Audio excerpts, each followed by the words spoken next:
오늘의 말씀을 통해 우리에게 주시는 귀한 교훈의 말씀을 잘 들을 수 있기를 바랍니다. 먼저 1절입니다.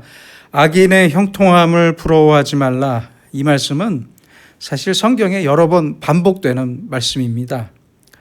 이 말씀에는 하나의 전제가 있습니다. 그것은 악인이 형통할 날이 있다는 사실입니다. 그게 전제입니다. 악한 사람이 잘 되는 것은 사실 지금의 우리도 종종 볼 수 있습니다.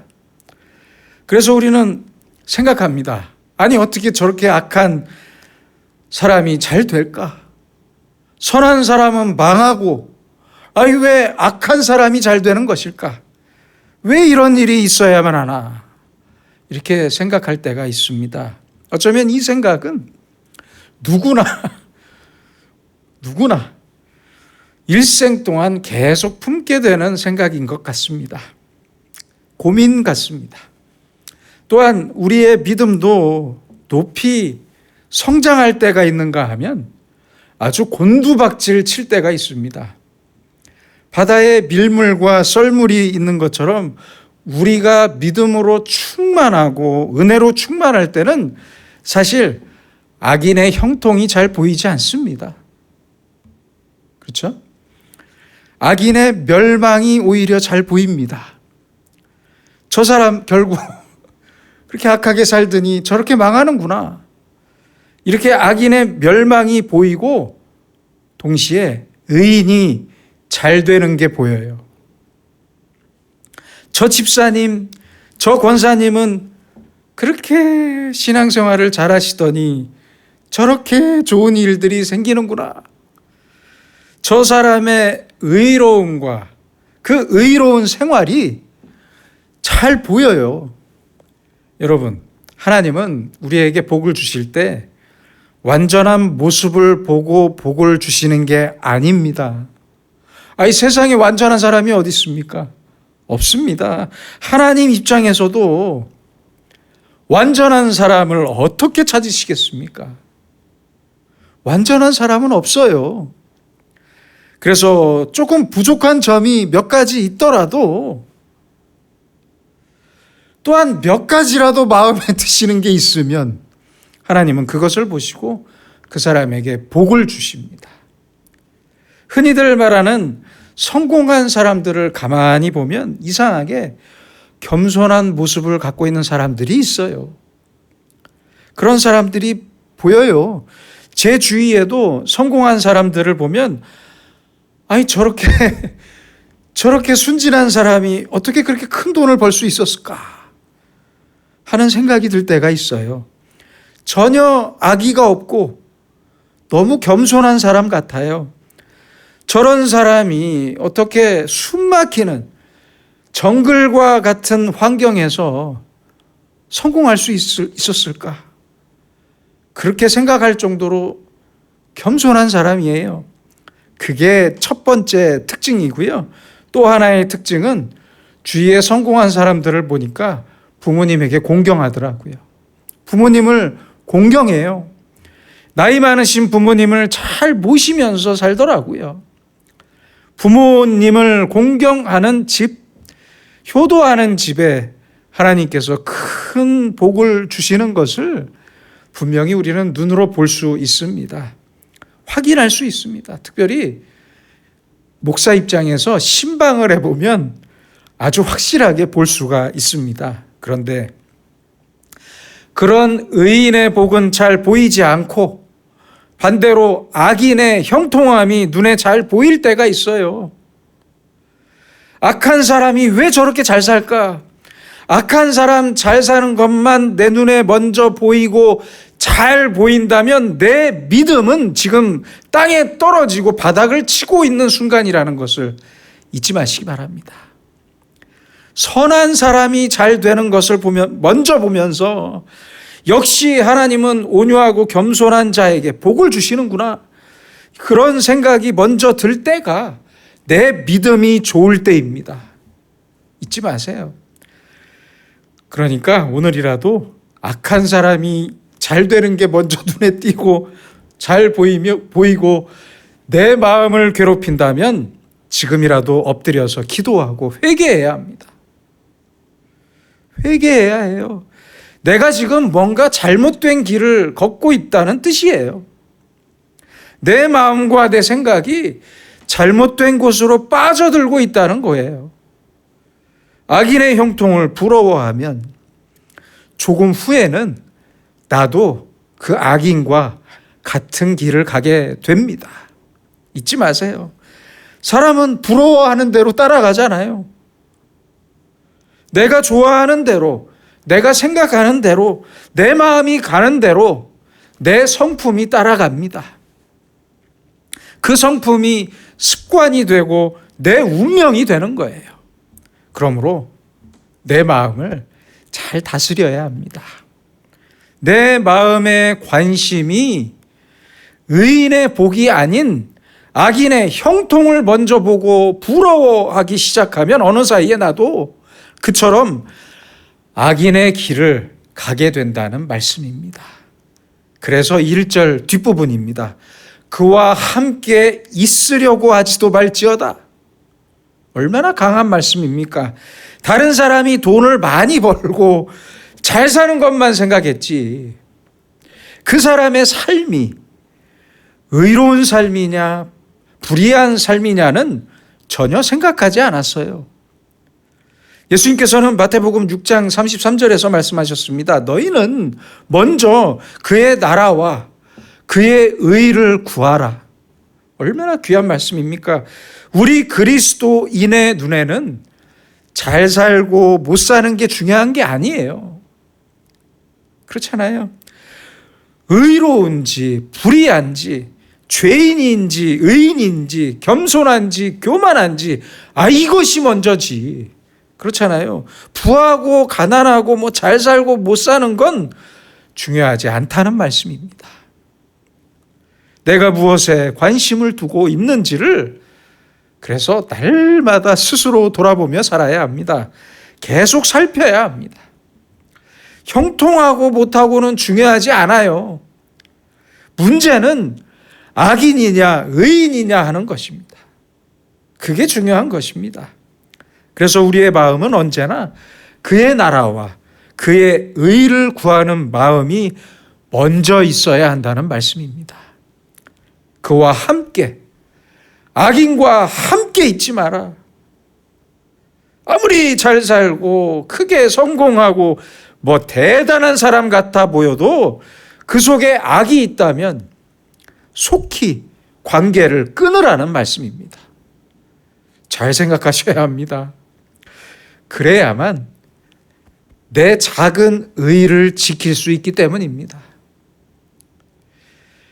다음 3절로 10절은 지혜의 강함을 반복적으로 말씀하면서 6절에서 말씀합니다. 승리는 지략이 많음에 있느니라.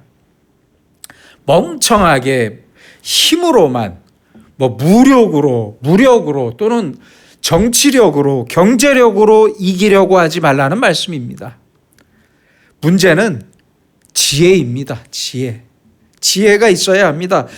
지혜로서 싸워야 합니다. 지혜로 싸울 때 비로소 완전한 승리가 있다는 사실을 잊지 말아야 합니다. 종종 우리는 억울한 일이 있을 때 내가 맞은 대로 때려주고 싶고 그렇죠? 내가 빼앗기면 더 빼앗고 싶어 해요. 그러나 아닙니다. 아니에요. 다시 한번 생각해야 합니다. 그렇게 싸우는 게 아니에요. 지혜로 싸우는 것입니다. 나에게는 반드시 하나님의 지혜가 있어야 한다는 말씀입니다. 11절입니다. 너는 사망으로 끌려가는 자를 건져주며. 참 귀한 말씀입니다. 언제든지 어려운 일을 당하는 사람을 먼저 도와줘야 합니다. 그가 누군지는 묻지 마세요. 누구냐는 중요하지 않아요. 사륙을 당하게 된 자를 구원하지 아니하려고 하지 말라. 이중 부정입니다. 즉 부정어가 2번 반복되면 강한 긍정문이 되잖아요. 절대로 피하지 말라는 말씀입니다. 아주 강한 말씀입니다. 이것이 바로 예수님의 윤리입니다. 아시는 대로 선한 사마리아인의 비유가 있잖아요. 자, 여기 강도를 만난 사람이 죽어가고 있습니다. 제사장이 그 사람을 보았지만 그냥 지나갑니다. 레위 사람도 지나갑니다. 그들은 그냥 지나가면서 무슨 생각을 했겠습니까? 이 사람을 도와줘서 내게 무엇이 돌아올까? 그렇잖아요. 아니, 보니까 거의 죽어가는데 이제 돕기가 어렵고 귀찮아요.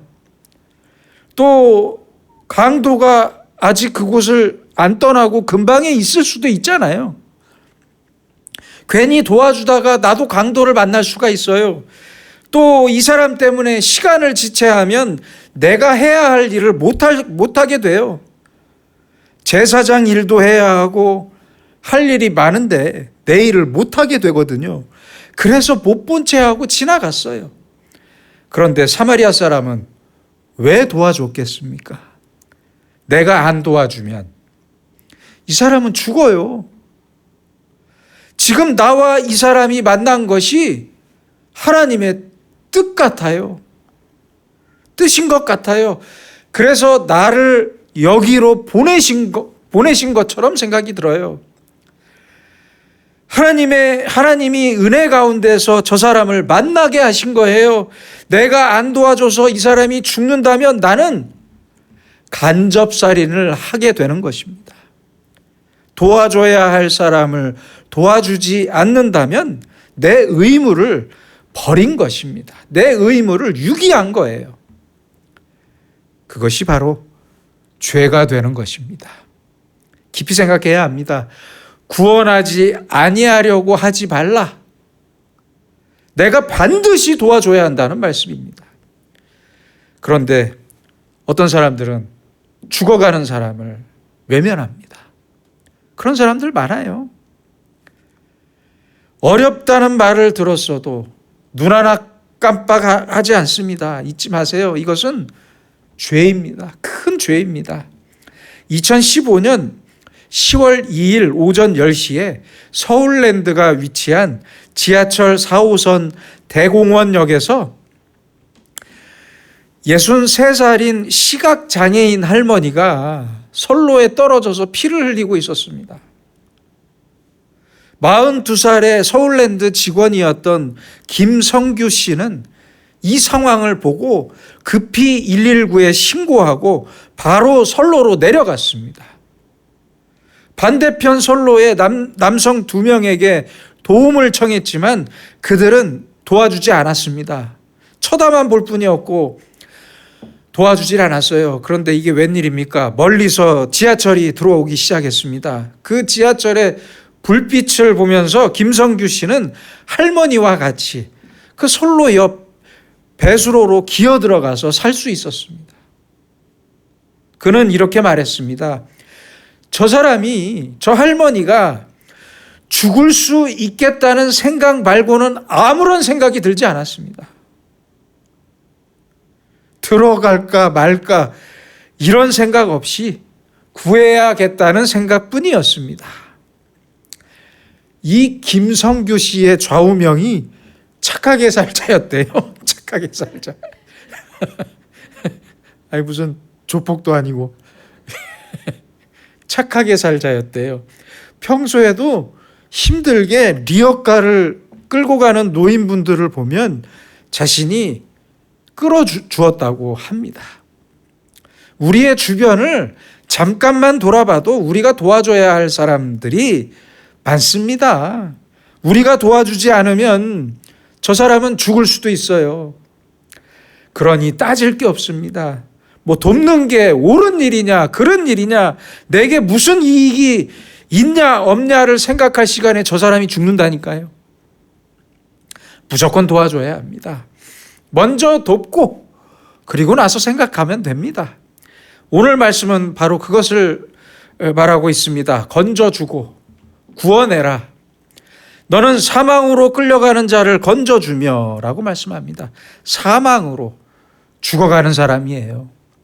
죽어가는 사람을 건져주라는 말씀입니다. 여러분들 잘 아시는 테레사 수녀는 참 좋은 일을 많이 했습니다. 그녀는 좋은 일을 많이 하되 보통 사람이 하지 않는 일을 했어요. 그게 뭐냐면 고아원이나 장애인 시설이나 재활원 같은 구제기관이 아니라 죽어가는 사람들만 데려다가 수용소를 만들어서 그 사람들의 임종을 지켜주었습니다. 그게 테레사 수녀가 했던 일이에요. 그것뿐이었어요.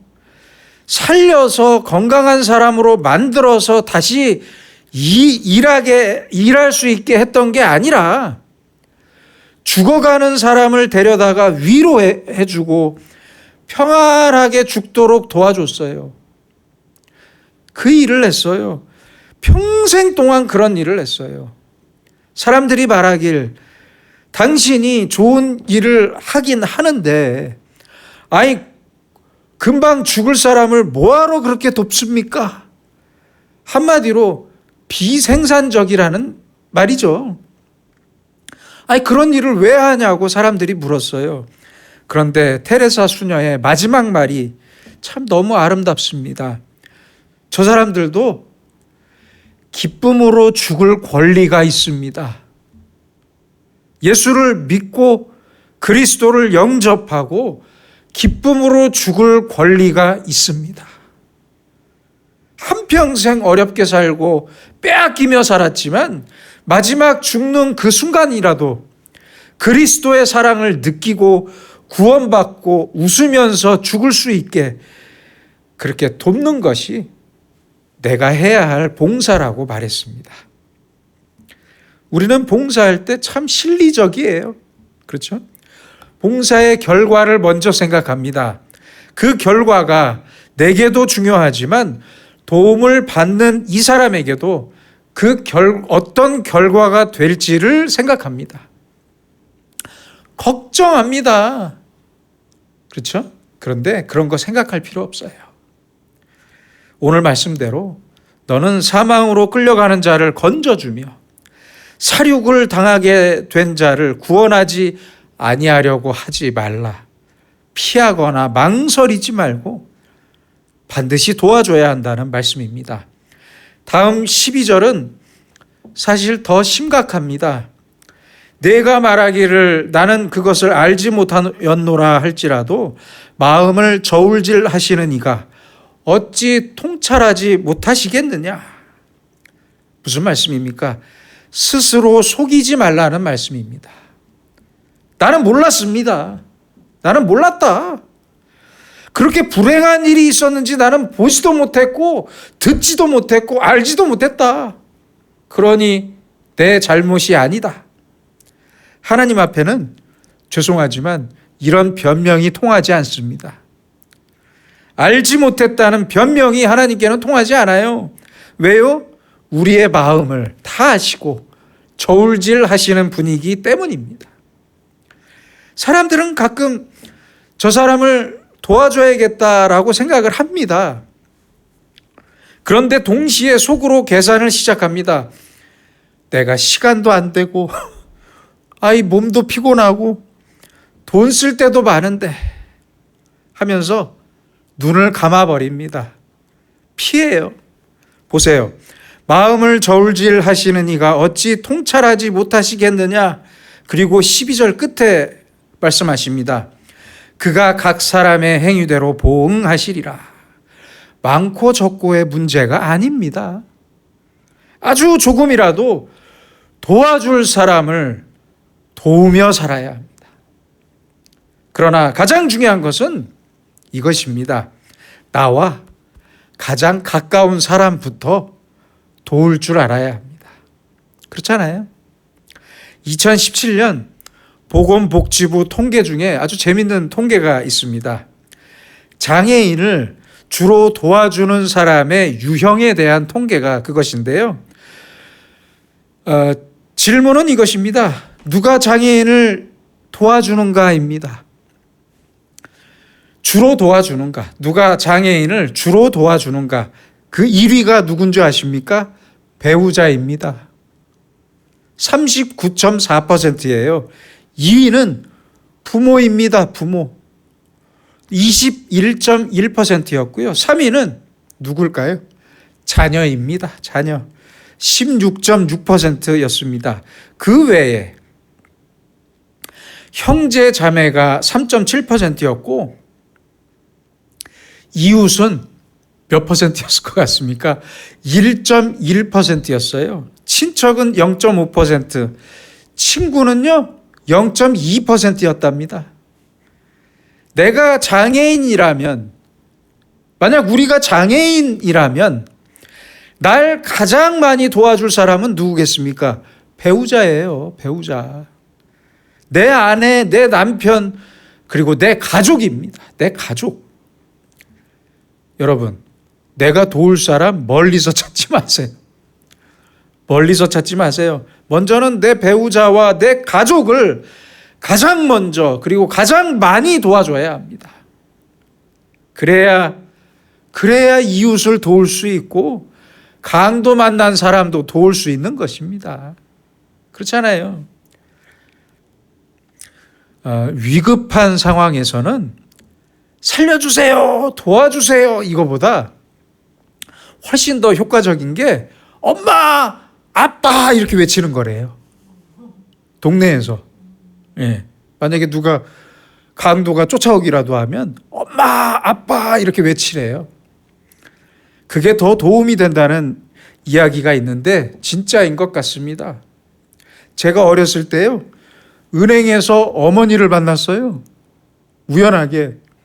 그래서 나도 모르게 큰 소리로 엄마 했더니 그 자리에 있던 모든 어머니가 저를 쳐다보시더라고요. 내 부모와 내 가족은 나에게 가장 큰 도움을 줄 수 있는 사람들임과 동시에 내가 가장 큰 도움을 줘야 하는 존재입니다. 그가 각 사람의 행위대로 보응하시리라. 얼마나 귀한 말씀입니까? 보응하시리라. 내 마음을 내가 어디에 썼는지, 내가 누구를 어떻게 도왔는지, 내가 내 가족을 어떻게 도왔는지 하나님은 다 알고 계십니다. 다 알고 계시고 가족과 이웃을 돕는 자에게는 하나님께서 반드시 그 이상으로 반드시 갚아주실 것입니다. 기도하겠습니다. 우리를 사랑하시는 주님, 지금 나의 눈에는 겸손하고 믿음이 좋은 사람들의 선하고 아름다운 인생이 먼저 보이는지, 아니면 악한 사람들의 형통이 먼저 보이는지 반성합니다. 우리로 하여금 언제나 선한 사람, 겸손하고 의로운 사람을 먼저 보면서 그들을 닮고자 하는 선한 마음을 허락해 주시옵소서. 그래서 나도 어려움에 처한 사람들에게 먼저 손을 내밀게 하시고, 특별히 주님을 모르고 사는 사람들에게 복음을 전할 수 있는 주님의 마음을 가진 사람으로 살게 하여 주시옵소서. 그 마음으로 가장 먼저 내 옆에 배우자와 가족들을 돕고 그들을 위해 기도하게 하시고 이웃에게 베풀고 이 사회와 나라를 위해 또한 기도하는 주님의 사람들로 살게 하여 주시옵소서. 예수님의 이름으로 기도드립니다. 아멘.